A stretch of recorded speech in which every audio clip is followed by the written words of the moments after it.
Oh, okay. Awesome. So yeah, just remember to keep kind of on and off. Okay. Yeah. Yeah. But, Okay.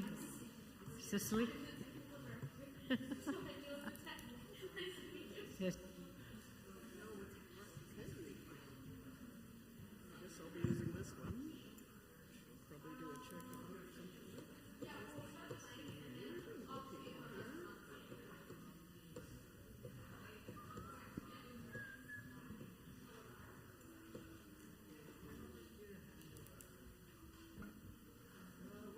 I want to tell her now then, so I can switch it.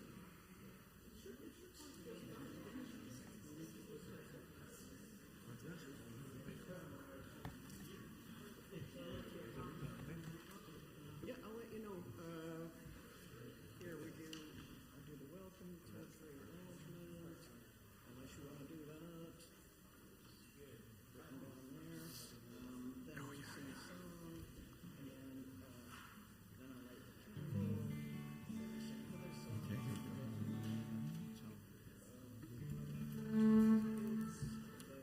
another song, and then scripture.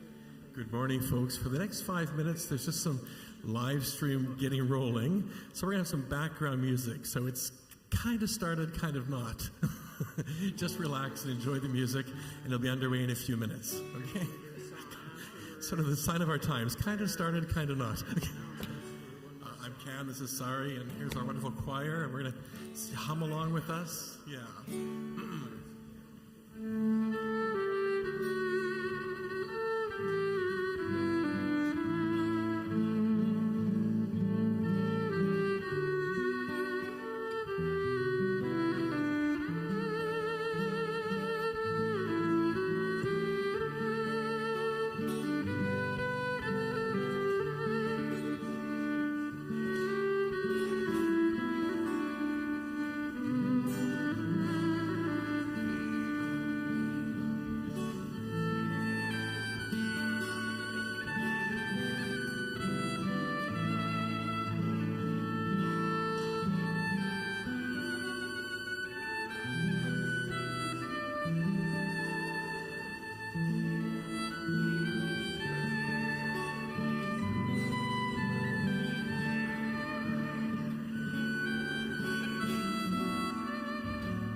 Maybe hum along.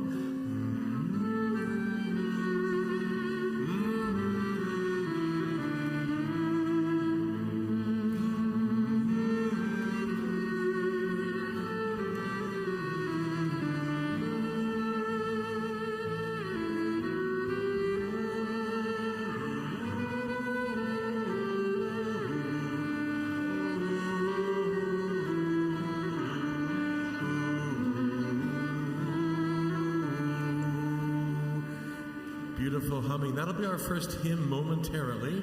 And now Sari's got a little piece to play as an underscore.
it's nice to be here and see a semi-sea of orange shirts out there, waves of orange shirts. What a wonderful day to be together.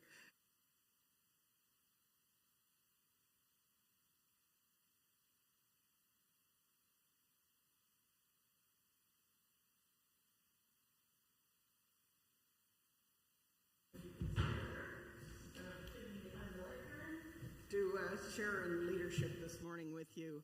It's been a long time since I've been here in this sanctuary, and good to see that not too much has changed, although I gather there are some people from far away, and now there's a choir behind us again, which is always fantastic, and the music, as always, is superb. So a warm welcome to every one of you who's joining us today. Whether you're here in the sanctuary or farther away, we're gathered as one in spirit.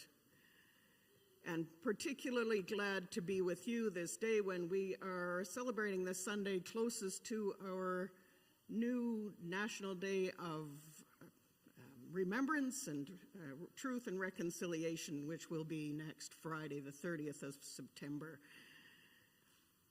We come as individuals with our own history, our own stories, and we also come as a church, as a people of faith, exploring once again our ongoing and historical relationships with the Indigenous people of this country.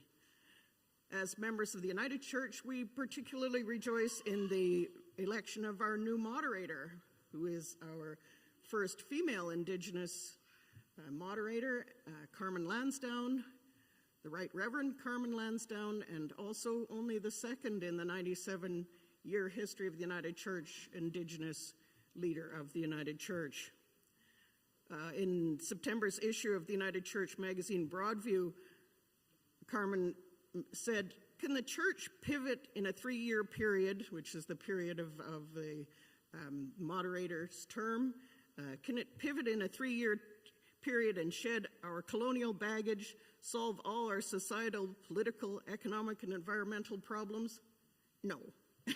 The church, however, can listen, discern, pray, and listen again, and try to keep setting its feet on the path towards reconciliation, towards living out its apologies. Moderator Lansdowne writes, "Being an intercultural church together means that we are radically committed to community, to granting each other dignity and listening to each other in ways that transform who each of us is and who we are together." May her words guide and lead us today and in the days to come. And being here in this place, we also remember that this is a very particular place, and it is a place that has been inhabited for thousands of years before some folks like us came to share this space. And we acknowledge with gratitude that this is the traditional, ancestral, and unceded territories of the Lekwungen, Weyomoth, and Wasanic people. We give thanks to the ancestors, to the hereditary chiefs, leaders, and matriarchs, and to all living creatures for looking after the rich resources and cultural teachings of this beautiful land. The people of the Songhees and Esquimals First Nations have from time immemorial cared for this land and for one another and welcomed guests, both invited and unexpected. Their villages and clam gardens dotted these shores. Their camas gardens and berry-picking places overflowed with abundance in their season, as we recognize still happens to this day. They harvested food and medicines from the land and the forest, from the sea and from its shores. We acknowledge and honor their continuing presence on this land, their resilience, their strength, and resistance, and dedicate ourselves to concrete acts of reconciliation, recognition, respect, and restitution, and acknowledge that building genuine right relationships will require time, honesty, humility, and sacrifice. Let us sing together.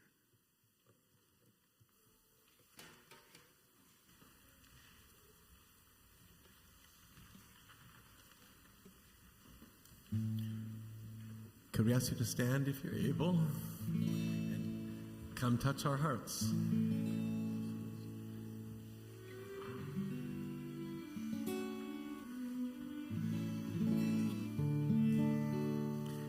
Come touch our hearts, that we may know compassion. From failing embers build a blazing fire. Love strong enough to overturn injustice, to seek a world more gracious. Come touch and bless our hearts. Come touch our souls, that we may know and love you. Your quiet presence all our fears dispel. Create a space for spirit to grow in us. Let life and beauty fill us. Come touch and bless our souls. Come touch our minds and teach us how to reason.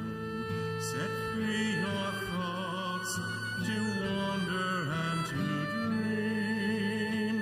Help us to open doors of understanding, to welcome truth and wisdom. Come touch and bless our minds. Come touch us in the moments we are fragile, and in our weakness great strength reveal, that we may rise to follow and to serve. Steady now our nerve, come touch and bless our wills. Come touch us now, this people who are gathered to break the bread and share this cup of peace, that we may love you with our heart and soul, our mind and strength, our all. Come touch us with your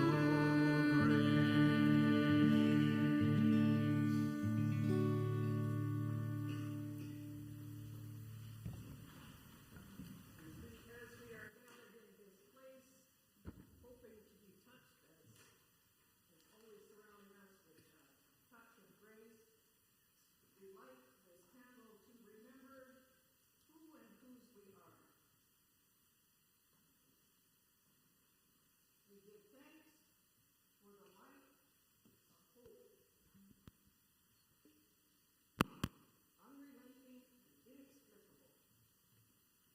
We give thanks for the light of peace, strong and unafraid. We give thanks for the light of joy, persistent and unpredictable. We give thanks for the light of love, healing and holy. As we light this candle, we celebrate the life of Jesus, who came into this world to be with us and point us again towards the light. We celebrate the light that shines within each and every one of us. May it be so.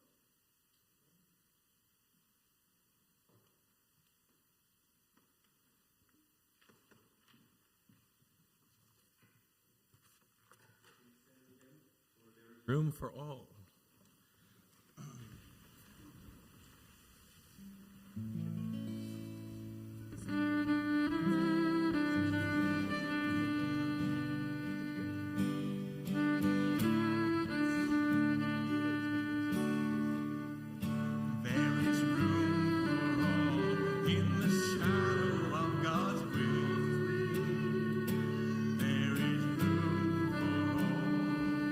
Sheltered in God.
So I see that we are of varying ages throughout this congregation, which is always wonderful to hear. So do you want to come a little bit closer, any of you, to share some stories about our faith? I see we already have someone here right front and center. How about come right over here, because there's something I want to show you up here on this table. So you can come even a little closer if you want, or I can move down there. Okay.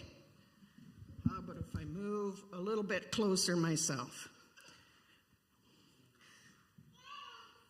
So, I bet all of you have had at some time in your life, you've had something new in your life that you've had to kind of get ready for. Maybe it was going into a new grade at school. Or, I don't know. Have you ever had something hard that you were thinking of that you had to get ready for? What? You don't even have to say, you know what, if you don't want to, because we've all had hard things, and sometimes they're even hard to talk about. When I was a little girl, we moved a lot, and so I went to new schools a lot, and that was quite hard. So when you're getting ready for something hard, how do you get yourself ready? Do you do anything special? Do you put on your lucky sweater, or keep a little rock in your pocket to rub if you get nervous or something like that? So I know a lot of people, like hockey players, they wear maybe lucky underwear or something so that when they're going into a really big game. I've got my lucky underwear on today, so we're in good shape.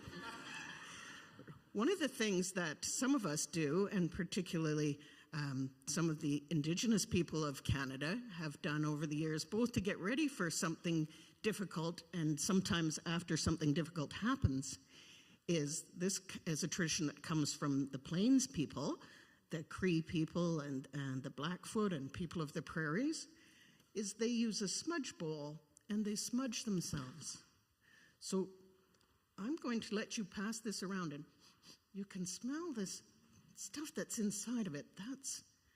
There's some cedar in there, some white sage, a little bit of tobacco, and some sweetgrass. And they light that bowl, and then when the smoke comes off it, they usually use an eagle feather, and these are from an eagle's tail, as you can see. And they put the smoke over and around their body and over their heads, and maybe they particularly on their mouth so that good and healing words come out of their mouth, and put it around their ears so that what they hear will be blessed, and they put it over top of their heart so that their heart will be just sending out good thoughts, and over their feet so they'll walk in good paths. And sometimes Shirley and I do this after we've had a dip in the ocean, which also cleanses and purifies. So we all do special things to help us. Our scriptures today are from the prophet Jeremiah. And Jeremiah was probably about, how old are you? 8. I bet that's about how old Jeremiah was when Jeremiah first heard from God, and God said, I'm going to make you a prophet. Do you know what a prophet is? Someone who kind of tells the people the way that God wants them to live. And sometimes tells them things about how we're living that are difficult. Like when I think of something like, do you know who David Suzuki is? He's a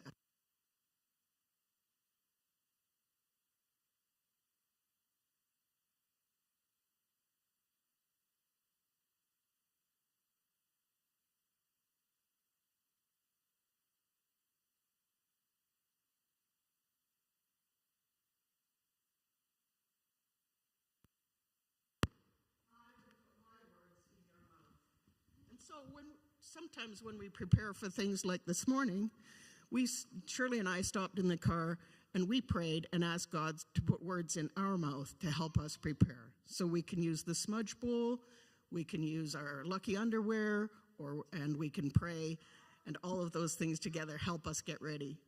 So I hope you're ready for a wonderful morning this morning, and we're glad that we're here all sharing it together. Anyone like to put this back up on the table for me, parts of this? That would be a big help if somebody could carry the feathers and somebody could carry the shell and somebody could carry the...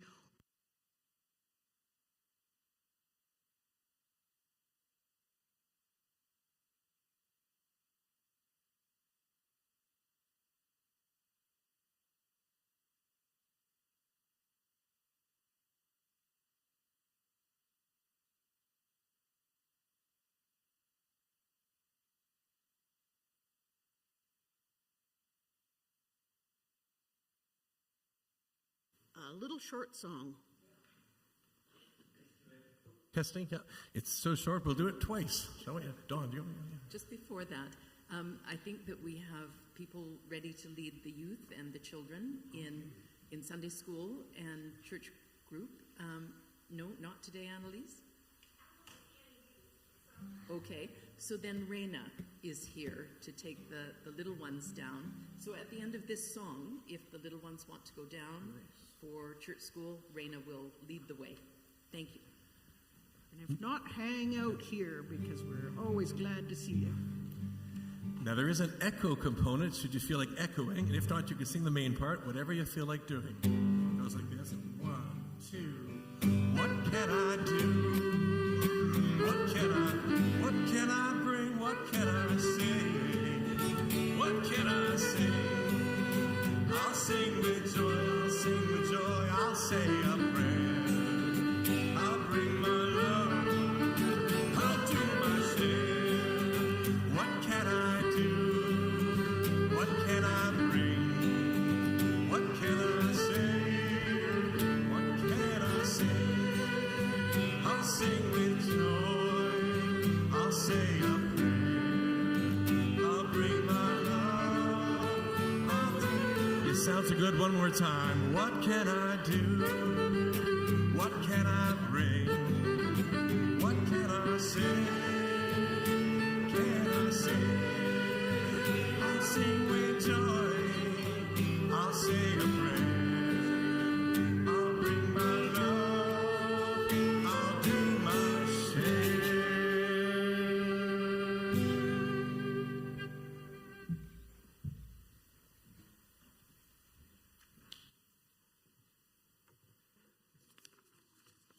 So as you heard, our scripture today is from the book of Jeremiah. And Jeremiah had a long life of prophet being after he started off as a little boy. And most of it was pretty unhappy for poor old Jeremiah because nobody wanted to hear what he said through he was a prophet during the reign of 4 different kings. And although some of them were a little bit cooperative, most of them were not quite so good. And it was a tough time for the people of Israel during those 80 years. They were invaded by the Babylonians. Jerusalem fell, and many of the people were taken into exile. And poor old Jeremiah, doom, defeat, and destruction, that was Jeremiah's lot. So just before the Babylonian invasion, when Jeremiah was suggesting that the people might like to change their ways, to remember the widows and the orphans, to remember the little ones among us, and set them free,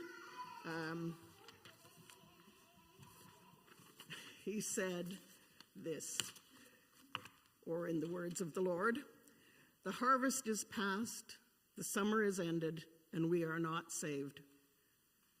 I am devastated, for my people are devastated. I mourn, and horror grips me.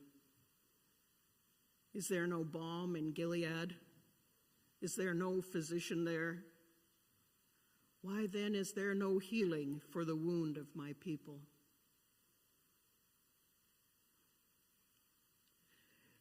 Reverend Steve Garnis Holmes had written this poem to go along with that reading. So much vanishes, a glacier, a species, a friend, a tattered shirt on a clothesline in an erasing breeze. September 11th, January 6th, a hole that weighs too much, an absence that lumbers around like a tractor, paper on a chain-link fence swaying, a future fading to something else. A voice in the square becomes silent, an angel of despair who doesn't know her words, grandchildren picking through shells in a barren landscape, a thief of fire, hope in rising waters, the monster living in this world that doesn't live in this world, a prairie in mourning, inconsolable sea. No living thing is free of this grief. We dip parched hearts in the spring, the balm of the whole. We hold trembling cups to the rain, or we wither. A mighty God will not save us now. Vengeance will do no good. Only tenderness will save us. Even the valiant soldier on with broken hearts. Only tenderness will save us. May God grant that tenderness in our hearts, that hope in our hearts. Even as we soldier on with broken hearts, we know that the balm, the physician, can mend us if we are willing. May we hear what the Spirit is saying to the people, and may we hear the words that Shirley is going to share with us this morning. Shirley Jones is a member of the Pachidat Band. I will allow her to introduce herself more fully, but we are grateful that we are all here together with open hearts, with hopefulness for our shared future together. Shirley.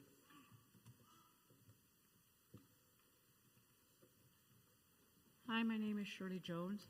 I come from the Pachidat traditional territories, Port Alberni, T-Shot. I come from Ucluelet. I don't come from one tribe, as my grandparents and my parents all come from different tribes. So most of us have 4 destinations of our roots. I was brought up in a home with 2 parents that went to residential school. It wasn't a loving home. It was very unloving. We never shared love. We called our parents by their names, not by mom or dad. My mom and them separated as I was a young child still. From there, the horror began. I was afraid to go to sleep at night. I had 2 younger brothers and a younger sister that lived with my mother. My mother was a single mother, struggled with going to college and stuff and trying to be a parent. There was a lot of darkness. We always got beat for the simplest things. If we took a drink of pop of hers, we'd get beat.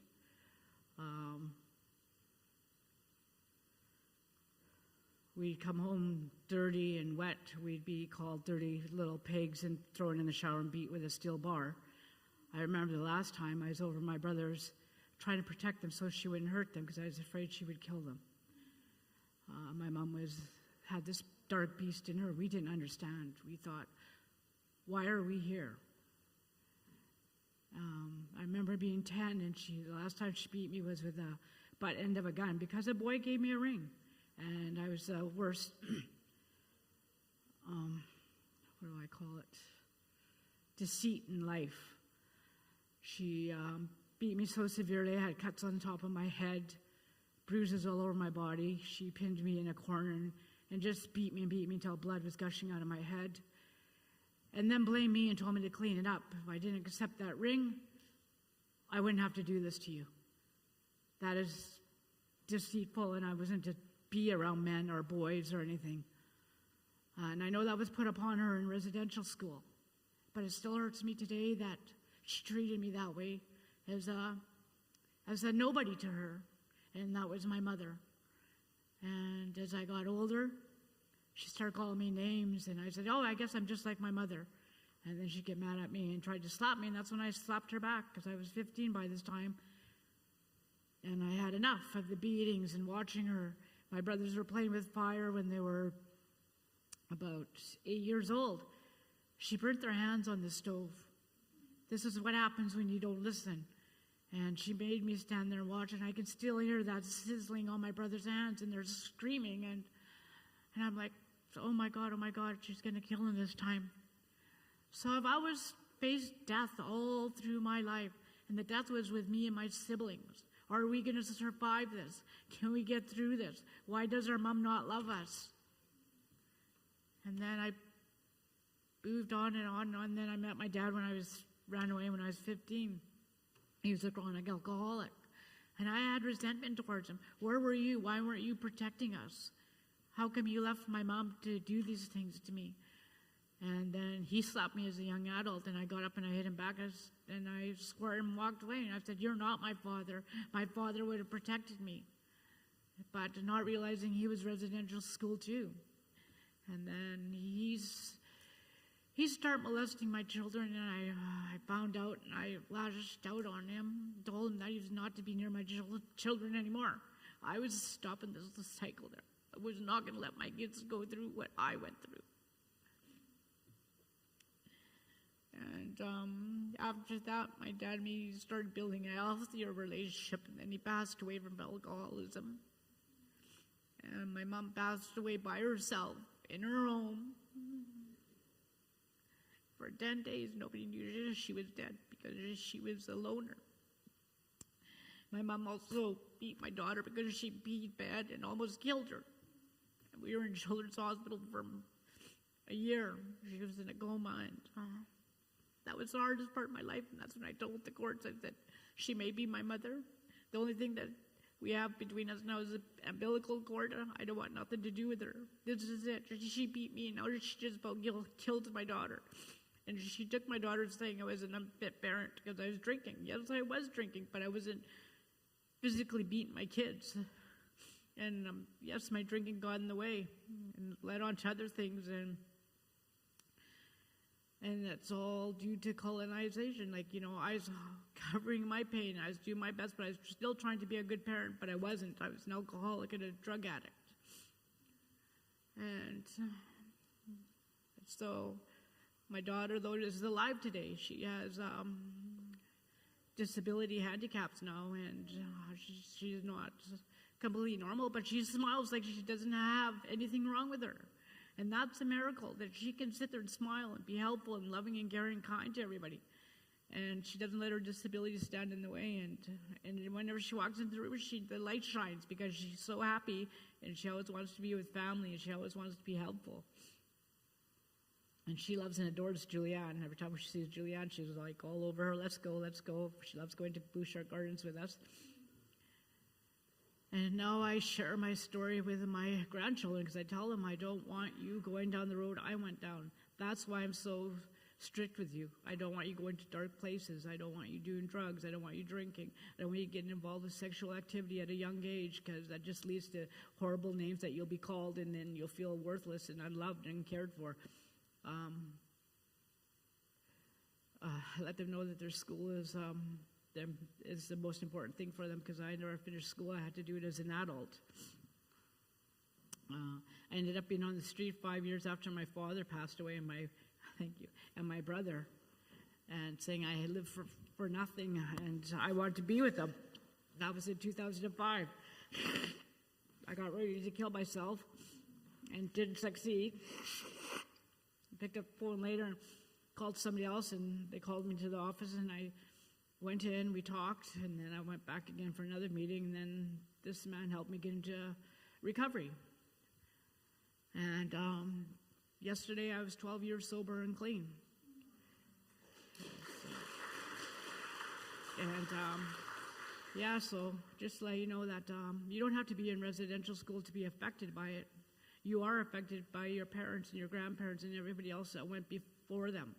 It's a cycle. It's not just alcoholism. It's a cycle of the colonization and the horrible things that happened to them in that dark church, I guess I would call it. I don't know what else to call it.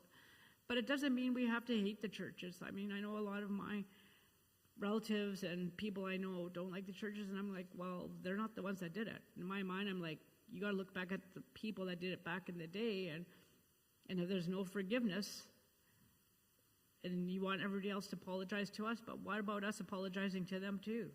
It's got to be a two-way street to make things heal. If you're going to be miserable, resentful, and not happy with what, as they say, the government has done to them or what they're doing with them, and I realize a lot of kids are going into care, and some of them don't come out now. I've had some friends that their children have been in there, and they've passed in the foster home, and why, what happened, and and it's hard for them. I have that empathy for them because it brings me back to my daughter, but it was with my mother. And it's people. I struggled hard. I still suffer from rage. I'm never going to be perfect. I can go from 0 to 100 in seconds, just something that will trigger me from my past. And then I have to realize, okay, I'm not there anymore, Shirley. I need to get away from this situation right now. I need to close my mouth or I'm going to hurt people. And I'm very protective over my grandchildren and children. I've had so much happen to me, and I've had men that went to residential school that did unbelievable things to me ever since I was 5. And so that's the sexuality part, and it's just hard for me to be close to anybody. I'm just starting to trust people. When I first started working for our place in 2011, I had no trust. I always kept to myself and stayed away from people. Analyzed Julianne when she joined our place just to see how she was helping people. And it took me a while before I stepped forward and I start, trusting her a little bit so I could sit and talk with her. But we shared a lot. She knows a lot of my stories, but she's been a big help to my sobriety and my change of life and understanding of things that have happened. And I had a great